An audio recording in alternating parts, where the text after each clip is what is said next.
Hello, guys.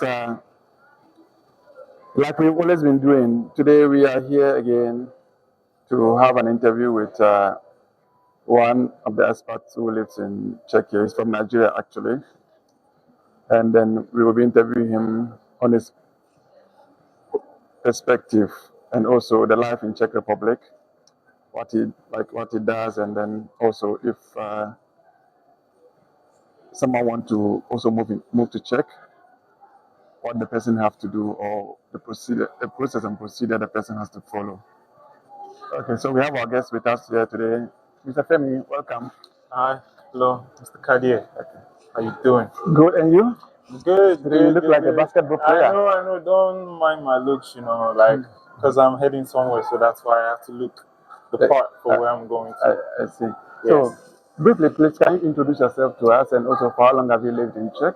Yes. So, hi everyone. My name is Femi Michael, and I've been in Czech Republic for 7 years now, because I went to school here a bit, and now I'm a full-time worker at DHL Express. I work as a trade compliance analyst, and yeah, that's it so far.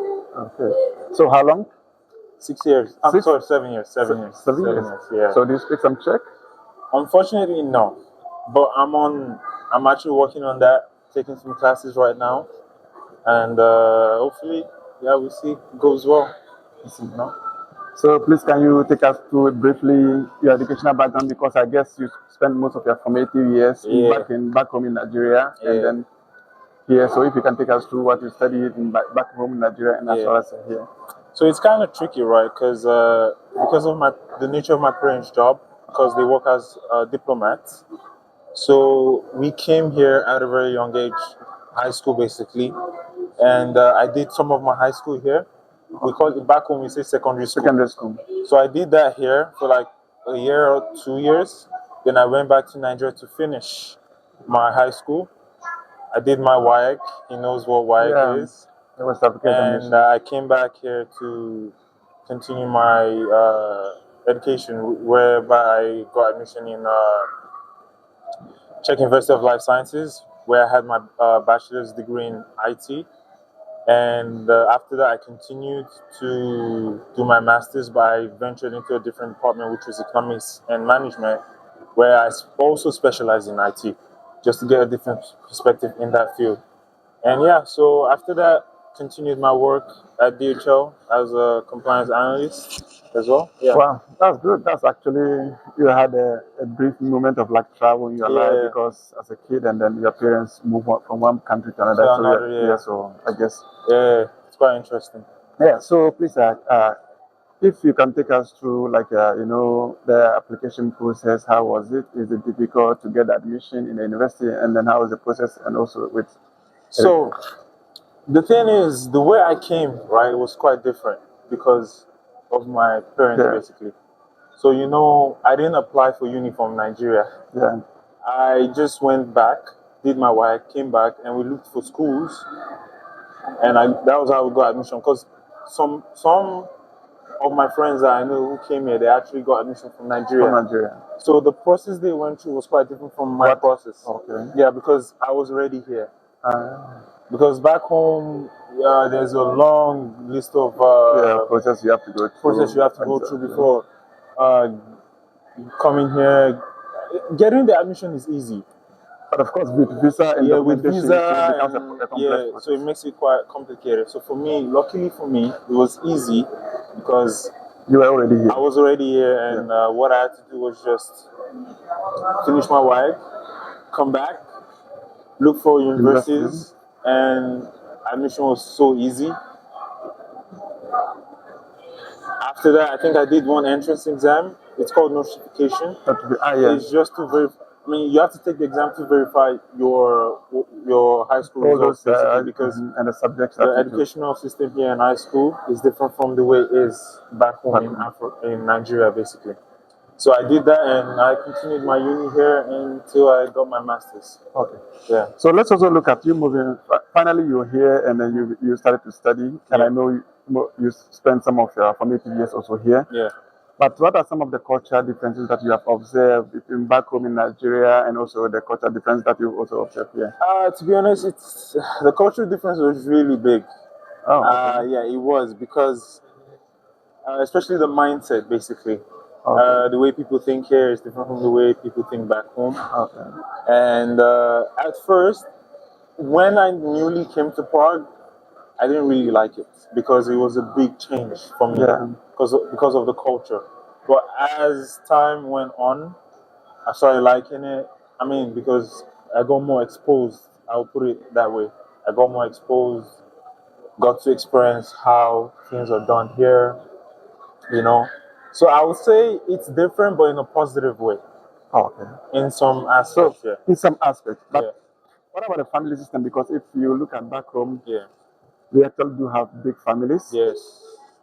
Your mother from your mother's side, and your So your uncles, father and from your father's side, exactly. So where you have huge family. interactions, Yeah. family members you interact almost every day, and maybe when you go out, you Yeah. have a lot of places to go. Places to go. Yeah. But it's also different from here because here you find only two people, or maybe my mother and a child, and It is. It is. It is. That's why I'm saying like the way they do things here is quite different from the way we do things back home. Like you said, we're family oriented back people, yeah. back home. So like yeah, I was used to that basically because my uncles, my aunties from both my mom and my dad's side are always around. But when I came here, so it's quite different.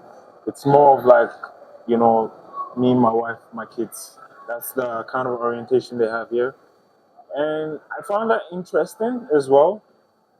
At the same time, uh, I mean, not everyone is gonna do things the same everywhere, right? So I wouldn't fault them for having a small. Not exactly. because that is their culture. That is their culture, exactly. Yeah. I found it just interesting. I was like, because, but I would say though, it might not be as interesting as it is back home because you know there's just one single family. But back home, you have everyone around you. You interact. Like it's more interesting, I would say. Yeah. Back home, so I would prefer the way we do things back home, like in terms of that. But of aspect. course, Yeah. that is your culture. Exactly. You can- Exactly. So, did you also experience some culture shock when you moved here in the beginning? If you can tell us some of the culture shocks you had. Like cultural shock. Oh, let me think about this. Can you give examples? Because For example, like things that you saw in the culture that you like it shocked you, like you felt okay, oh, this is like something new, or something strange. For instance, for me, the first culture shock I had, yeah, I saw a woman who had, like, the love for pets here was so great. And I know that back home, people usually who have dogs are either maybe they have the dog for protection or for what they call hunting. Hunting, yeah. So exactly. But I saw, I don't know, a small dog which was in a bag, and the woman was an old lady, And then I also find also the what do you call it, the mode of dressing Yeah. was also something that was new to me because here when I came, I think around September. That was even close to the ending of the summer.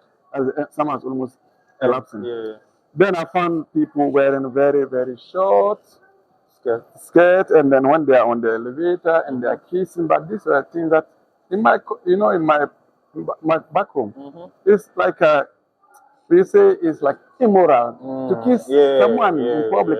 So these are some of the things that I got shocked in. And so I wanted to know your perspective. So what are some of the things that you... To be honest, with the dog aspect, I won't say it's a cultural shock for me. It was just interesting the way they prioritize the pet because I know we do not like treat them like that way. Yeah, that way. So it's even sometimes I see some people they prefer to have a dog than even having a boyfriend or even a family. The dog is enough. So that was a big thing to learn, to come into, to realize that okay, we have this type of culture here. So yeah, but I won't say it's a big cultural shock because I know the thing of the West. I think it will be something of the thing of the West, like to have pets as a companion, basically. Yes, because it's part of them. It has been part of one generation. It's not like today. Exactly. And regarding the immoral dressing, for me, I won't say it's a cultural shock again because I kind of expected. I would say I kind of expected it because I don't want to say because of the movies I've watched, but I'll say because of the opportunity I had to get exposed at a very young age because of my parents' job, I've seen these things at different places we've been to in different parts of the world. So it wasn't a big shock for me. It's like I grew Inside it. into it. Ah. So for you, yes, I would understand because like, Of course, you can imagine that yeah. someone from who have Yeah. never lived in Europe, and all of a sudden you see things like that. Oh my God! Yeah. And even just imagine that. Even the kissing on the metro. Yes. I mean, to be honest, the kissing in the metro, I had to get used to it because in back home you cannot be kissing. Of course. So Someone will knock you even from behind, even in the car. So I had to adjust and just say, okay, yeah, it's their thing, it's normal, Okay. Even me, when I had my girl, I can't kiss in public, but so yeah, like in that aspect, I understand it's their thing, So yeah, it's part of their culture, So yeah. So let's also look at the educational system. Mm-hmm. Yeah. You had a chance of being In both. In both. Yeah. So what are some of the some differences that you have observed, and what are some of the things that you think are? Okay, the thing is, right? If I say it's a lot easier here, I don't want to be biased because I didn't go to uni in Nigeria. Yeah. But from what I've heard from my friends, their experiences, I would still say it's more practical here and slightly easier here compared to back home. Because back home, the educational system is more on theory. Examination oriented, and it's really oriented around that part, So, which is what I'll give them props. I'll give them props for that here. Mm-hmm. That as much as they teach you the theory part, they teach you the practical part as well, because they know at some point, especially in uni, you want to apply this in your career because that's why you're taking that course. So they make sure they apply a practical part, which will help you, which I really liked when I went to school here, and it was quite easy for me to navigate through the system. Because back home, I was getting a lot of stories, man, how rigorous the exams are, how the system is in general, how the students really struggle sometimes getting materials or assistance during the course of their studies, So yeah, I'll give them that props. And I would say I'll say Prague because I schooled here, or the Czech Republic. I'll give them that props in that aspect. I had the opportunity of studying both. Yeah. So, look, with our system, it was more of theoretical. Yeah. And less of teacher-student interaction. Exactly. Less practical. Mm-hmm. I remember I was doing GIS, 1 or 2 course in Ghana, which during my university days, I never had the opportunity of using the software. Yeah. It was only theoretical, like, and on pamphlet, you have a handout and other stuff. Yeah. And in the class, when we started in the first year, we were about 2,000 in one class. Mm. So then, of course, after 1 year, we got separated to different departments. But still, my department, we were still about 600 people. Yeah. So we were still about, I think, 650 in my department. Yeah. And then we were in one class. Mm. But when I studied in Czech, I was in my class, we were only 12 people. Yeah. So with this 12 people, there's a huge big difference because the teacher is able to interact with each student at each point in time during the lesson, which is very easy. Yeah. So you are able to understand the concept that the teacher is trying to introduce, as compared to when you have a huge number and 600 students. Exactly, and you're one teacher. Even at some point, I feel like the teacher wouldn't even care anymore. They just come. They don't care if you're listening. They don't care to ask questions. They're like, okay, I'm just gonna come tell you what I have to tell you and just leave. And the students, because of the amount of students there, some don't even pay attention. They're just like, just there for going sake, basically. Exactly. So for me, that was a difference I saw. So can you please tell us what are some of the memorable experiences, if you have had some memorable experience in Czechia? I don't have a lot of memorable experience, but I would say one, which was the first concert I went to, which was in Prague, and it was a Rema concert. Oh. I had an amazing time. It's like, because I've always wanted to go to a concert, to experience, see how it is. And the fact that they had one here and it's one of like the biggest artists in Nigeria, it was really amazing for me. And yeah, that's one of them, I would say, because I don't have a lot. So there were some like big artists from Nigeria that also participated. Yes, of course. It was nice. And yeah, I'm looking forward to, because they want to have more. What are some of the like some of the artists who participated? Rema. Rema. He was. He's very popular. I mean, I know a lot of people know him now. So yeah, so he's one of the big artists. So that's a memorable one. And I'm trying to think. In Prague, I mean, I don't know if it's me undermining it, but I don't have a lot of memorable moments. Oh, how can I miss the 2 times I graduated here? My uni, man. Exactly. So yeah. Okay, so coming back. Yeah, that's my first degree and my second degree was one of the best days of my life, because growing up, I always see university as like, this huge wall to overcome, and I was really happy, made my parents proud, especially when I got the first one, and especially when I got the second one as well. And it was the best day of my life, to be honest, because now I know I can focus on other things, Yeah. So, based on your experience and living here, what advice will you give to someone who intends to move to Prague or who wants to study? Do not listen to anyone who tells you Czech is hard, because that would make you not learn the language. Because this is one of the problems we had when we came. Because they were like, oh, Czech, how long are you going to stay here? And look at me, I ended up staying here, 7 years. Imagine I had taken it serious back then, because I was learning, but because of those things we were hearing, I kind of got discouraged from learning Czech. But now I want to go back and learn, as long as I'm here, depending on time I leave, or if I leave. So yeah, that's one thing. And also another thing is to not get carried away and enjoy every moment you spend here, because trust me, this is a really beautiful city. When you leave, you honestly see how underrated this place is. Yeah. Prague is very beautiful. Apart from its beauty, there's just a lot of positive that you can take in terms of jobs, basically.